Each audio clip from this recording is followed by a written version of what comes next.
High in the mountains, nestled among the clouds, lay a small village. This was Puspa's home. Life was simple but hard. Days were spent helping her family. She tended goats, gathered firewood, and helped her mother with chores. Despite the challenges, Puspa was happy. She loved the mountains, the fresh air, and her small community. Everyone knew each other. They helped each other. It was a life of simple joys and strong bonds. Puspa would often gaze at the snow-capped peaks. They seemed to touch the sky.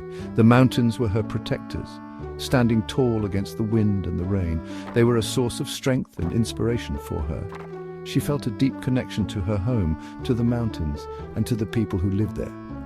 Life was peaceful, predictable, and filled with the rhythm of nature. One day the sky turned a menacing grey. The wind howled like a wild beast. The storm came without warning, unleashing its fury on the village. Rain lashed down, turning paths into muddy rivers. The wind ripped through the village, tearing off roofs and uprooting trees.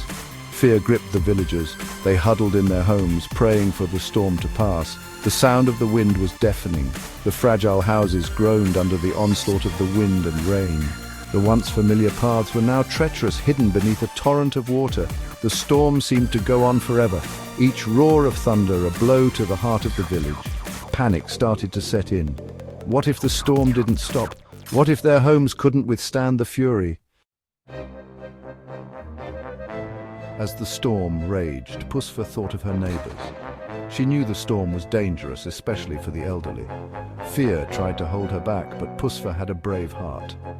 She knew she had to help. Grabbing a sturdy stick for support, she ventured out into the raging storm. The wind and rain buffeted her small body. She could barely see through the sheets of rain, but Puspa was not deterred. She knew her village, every path, every corner. She was determined to reach those in need, to offer a helping hand, a beacon of hope in the midst of the storm. Her heart pounded with each step, a mix of fear and determination. Puspa reached Old Man Doria's house first. The roof was leaking badly. She helped him move to a safer corner. Then she went to Old Woman Lamo's house. Lamo was alone and scared. Puspa helped her to Doria's house too. Through the raging storm, Puspa continued to help. She helped clear debris, comforted frightened children, and offered a hand to anyone in need. Finally, the storm began to subside. The rain slowed to a drizzle, and the wind calmed to a whisper. When the sun finally peeked through the clouds, the villagers emerged from their battered homes. They saw the damage the storm had caused, but they also saw Puspa. They saw her courage, her selflessness, her spirit.